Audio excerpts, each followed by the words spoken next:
Inilah 3 makhluk yang terakhir mati saat kiamat tiba. Hari kiamat akan datang dengan sangat cepat. Dalam sekejap mata, seluruh makhluk akan binasa.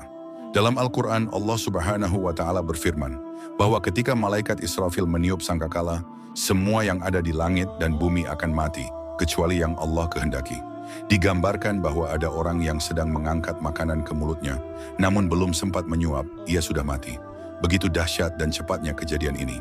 Malaikat Israel, sang malaikat maut, ditugaskan untuk mencabut nyawa seluruh makhluk di bumi. Ia terus melaksanakan tugasnya hingga akhirnya tidak ada lagi makhluk yang tersisa kecuali 3. Dirinya sendiri, Jibril dan Israfil. Dalam sebuah hadis, Rasulullah SAW pernah bertanya kepada malaikat maut siapa yang tersisa setelah kematian merata. Malaikat maut menjawab bahwa hanya dirinya yang tinggal. Menurut penjelasan Syekh Syali Al-Munjid dalam kitab Maut Al-Malaikat, setelah seluruh makhluk mati, Allah Subhanahu wa Ta'ala akan memerintahkan kematian kepada malaikat Jibril terlebih dahulu, lalu Israfil. Dan yang terakhir dari semua makhluk yang wafat adalah malaikat maut itu sendiri. Namun kematian malaikat tidaklah sama seperti makhluk biasa. Malaikat tidak memiliki tubuh jasmani seperti manusia, namun mereka tetap akan merasakan kematian sebagai bentuk kepatuhan mutlak kepada kehendak Allah Subhanahu wa Ta'ala. Sebab dalam surah Al-Qashash ayat 88 disebutkan bahwa segala sesuatu akan binasa kecuali Allah Subhanahu wa Ta'ala. Dialah yang maha kekal. Penafsiran dari ayat ini ditegaskan pula oleh Ibnu Katsir dalam tafsirnya bahwa malaikat termasuk dalam makhluk yang akan mati.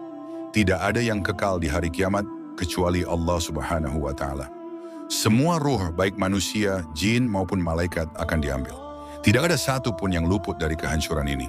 Abdurrahman bin Abu Bakar Jalaluddin As-Suyuti dalam kitab Syarh Asy-Syudur menyebutkan bahwa menurut riwayat dari Muhammad bin Ka'ab Al-Quradi, malaikat maut akan mengalami kematian dengan penderitaan yang lebih dahsyat daripada makhluk lainnya.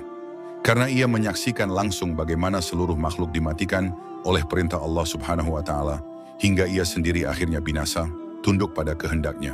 Inilah akhir dari seluruh makhluk ciptaan. Setelah itu alam hening, tak ada satu pun yang hidup kecuali Allah Subhanahu wa Ta'ala yang maha hidup dan maha kekal. Dialah yang memulai kehidupan dan kepadanya pula segala sesuatu akan kembali.